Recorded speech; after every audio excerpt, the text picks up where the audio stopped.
Hai. Selamat datang kembali di channel Min Donghua. Di video kali ini kita akan melanjutkan cerita Donghua Battle Truck Devon. Ayo langsung aja ke alurnya. Bisakah Anda memberitahu saya bukti apa yang Anda punya sehingga Anda bisa mengatakan bahwa saya adalah Chang Messi? Sambil berbicara, Ye Beijing menatap Xiaoyan dengan serius. Meskipun saat ini Ye Beijing masih menjaga sikap baik di depan Xiaoyan, tapi dia juga masih sedikit tersinggung dengan perkataan Xiaoyan. Tepat ketika Xiaoyan melihat reaksi Ye Beijing, Xiaoyan juga sudah memiliki jawabannya dalam hatinya. Hanya saja Xiaoyan juga tahu bahwa Chang Messi juga penuh dengan tipu daya. Jadi Xiaoyan masih belum berani memastikan sepenuhnya. Saya sangat baik pada Anda, tapi sekarang Anda meragukan saya. Sebelum Ye Beijing mulai berbicara, mata bunga persiknya yang berbentuk almond sudah memerah, dan dia langsung menangis. Tunggu, bukan maksud saya begitu, jadi jangan menangis. Melihat Ye Beijing yang tiba-tiba mulai menangis, Xiaoyan tidak bisa tertawa atau menangis, sehingga dia bahkan ragu-ragu apakah kata-katanya terlalu kasar. Namun Xiaoyan segera memikirkannya bahwa Ye Beijing dan Ratu sama-sama pandai memainkan drama. Lagi pula, Xiaoyan juga tidak punya bukti nyata. Mengapa Anda memanggil saya Chang Messi? Ye Beijing mulai menangis lebih keras lagi, sehingga Xiaoyan hanya bisa memegangi kepalanya karena merasa tidak berdaya. Bukannya saya meragukan Anda, tapi karena semua kecurigaan yang mengarah pada Anda terlalu besar. Tapi sekarang saya bisa menghilangkan kecurigaan saya kepada Anda dengan menanyakan beberapa pertanyaan. Xiaoyan segera menjelaskan. Saat air mata Ye Beijing yang menangis seperti air hujan, tetapi ketika dia mendengar nada suara Xiaoyan, tiba-tiba melunak. Dia dengan sangat bijaksana berhenti menangis, jadi Xiaoyan langsung mengajukan pertanyaan pertama.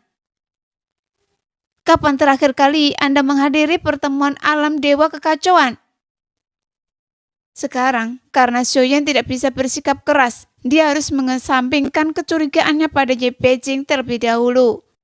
Bagaimanapun, Xiaoyan ingin memastikan apakah Ye Beijing yang menghadiri pertemuan alam dewa kekacauan saat itu, atau apakah dia adalah Chang Messi yang menyamar sebagai Ye Beijing. Kapan ada pertemuan? Bukankah ada pertemuan baru-baru ini, setelah saya tiba di Shanxi? Ye Beijing berpikir sejenak, kemudian dia segera menjawab.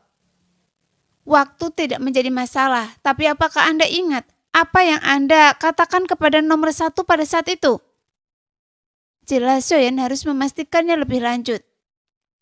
Saya hanya memikirkannya pada saat itu, dan seperti yang saya katakan sebelumnya, saya kira nomor 1 ada Chang Messi untuk menangkap pencurinya.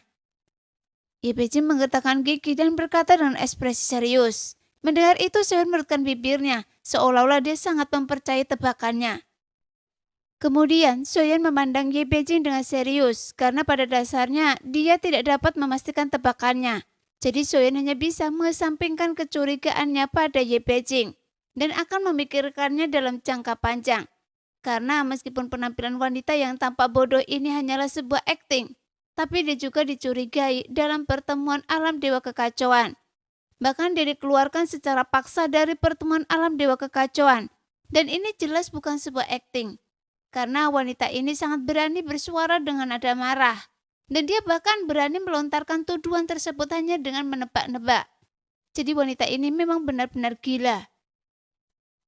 Oke, sekarang saya bisa mengesampingkan kecurigaan saya pada Anda untuk saat ini, kata Xiaoyan sambil menghela nafas panjang. Apa artinya mengecualikan saya untuk sementara? Kata Ye Beijing sambil mengulurkan tangannya dan langsung memegang lengan Xiaoyan. Melihat pemandangan itu, mata Ratu menatap mereka berdua tanpa memihak dari kejauhan. Namun ketika dia melihat dua orang ini melakukan kontak fisik, dia juga sedikit mengernyit. Oke, saya sudah menghilangkan kecurigaan itu, dan ini semua salahku, kata Xiaoyan dengan sedikit tidak sabar. Namun Ye Beijing jelas memahami pria dengan sangat baik. Dia bahkan lebih santai dan segera menarik tangannya sambil memegang Xiaoyan. Tidak, ini benar-benar kesalahan saya kali ini. karena kedatangan saya ke Sensi sehingga Chang Meishi menempatkan Anda dalam bahaya, kata Ye Beijing sambil menyeka air matanya. Kemudian gaya postur tubuhnya tiba-tiba berubah dan dia berdiri di samping Soyen dan menempatkan dirinya pada posisinya. Setelah apa yang semua terjadi saat ini, apakah ada yang patut dicurigai dalam anggota alam dewa kekacauan? Ye Beijing melanjutkan. Mendengar itu, ekspresi Soyen sedikit mereda. Kemudian dia menggelengkan kepalanya. Karena jika Ye Beijing dikecualikan, maka nomor 1 dan Su Qian Taiyi juga dikecualikan. Dalam total anggota ada 9 orang di dalamnya. Jika ketiga orang ini dikecualikan, maka kemungkinan ada salah satu orang dari 6 orang yang tersisa. Karena mereka berada di dunia yang berbeda, maka hampir tidak ada peluang untuk memastikannya. Lain kali, jika Anda tidak mengerti, jangan berbicara sembarangan. Meskipun Anda mencurigai seseorang, Anda harus mendapatkan bukti yang pasti terlebih dahulu sebelum berbicara. Karena jika Anda ingin menangkap Chang Meishi di antara mereka, Anda harus memberikan bukti yang kuat. Sekarang, apakah Anda memilikinya? Soyen bertanya balik. Mendengar itu, Ye Beijing menyipitkan alisnya, kemudian menatap Soyen dengan tatapan curiga. Karena Soyen menunjuk pada dirinya sendiri. Bagaimanapun, tampaknya semua orang telah melihat para pencatut yang licik, dan saya telah ditipu oleh mereka berkali-kali. Jika saya mengikuti perilaku yang mulia, itu sangat mungkin. Namun setelah saya bergaul dengan Anda beberapa saat, saya menemukan bahwa Anda berbeda dari Gu Zhongsheng. Anda jauh lebih jujur dari dia dan memiliki pandangan yang sangat lurus. Sambil berbicara, Ye Beijing mengacungkan jempol tanda setuju pada Soyen. Kemudian senyum cerah muncul di wajahnya. Jelas, memang harus dikatakan bahwa Ye Beijing memang memiliki beberapa trik dalam berurusan dengan laki-laki. Dan perkataannya akan dengan cepat membuat orang mengenalnya. Apa yang akan Anda lakukan selanjutnya? Soyen mengabaikan sanjungan ini dan berhenti membahas topik Chang Meishi. Bagaimanapun dia tidak memiliki petunjuk yang lebih tepat.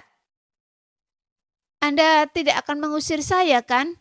Saat Anda berada di dunia kuno Dewa Iblis Abadi, saya telah banyak membantu Anda. Dan saya tidak percaya bahwa Anda adalah orang yang tidak berperasaan dan tidak adil. Lagi pula saya tidak akan memakan Anda. Lagi pula saya belum pernah berada di dunia sensi, jadi saya harap Anda akan membawa saya berkeliling dunia sensi. Ye Beijing tiba-tiba menatap Soyen dengan wajah serius. Dan nada suaranya bahkan menyedihkan. Tepat ketika suara itu keluar, Soyen tersenyum pahit. Bagaimanapun, memang sangat sulit bagi Soyen untuk mengusirnya. Namun, 6 keinginan nafsu yang dipraktekkan oleh Ye Beijing memang menakutkan dan akan sangat beresiko bagi Soyen untuk dimanfaatkannya olehnya.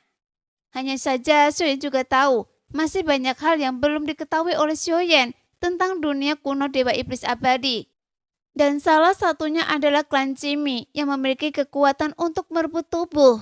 Bagaimanapun seni merebut tubuh yang diwariskan Seisun berasal dari klan Cimi. Dan Ye Beijing pasti mengetahui tentang klan tersebut.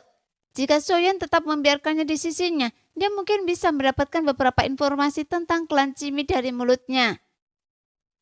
Saya tidak akan mengusir Anda, tapi Anda tidak bisa memaksa saya untuk berkultivasi ganda dengan Anda, kata Soyen dengan tegas. Oke. Meskipun saya sangat terangsang pada Anda, tapi saya lebih suka Anda melakukannya dengan kehendak Anda sendiri. Atau saya bisa membuat Anda jatuh cinta pada saya sepenuhnya. Ye Beijing menutup mulutnya dan tersenyum, menyela ucapan Soyen. Mendengar itu, Soyen mengangguk sedikit. Bagaimanapun apa yang dikatakan Ye Beijing memang benar. Bahwa selama dia berada di dunia kuno Dewa Iblis Abadi, Ye Beijing telah banyak membantu Soyen dengan menggunakan avatar Yuyan. Jadi meskipun Ye Beijing terlalu mencurigakan, tapi dia penuh kasih sayang dan masuk akal. Jadi dia bisa dapat dianggap sebagai tamu.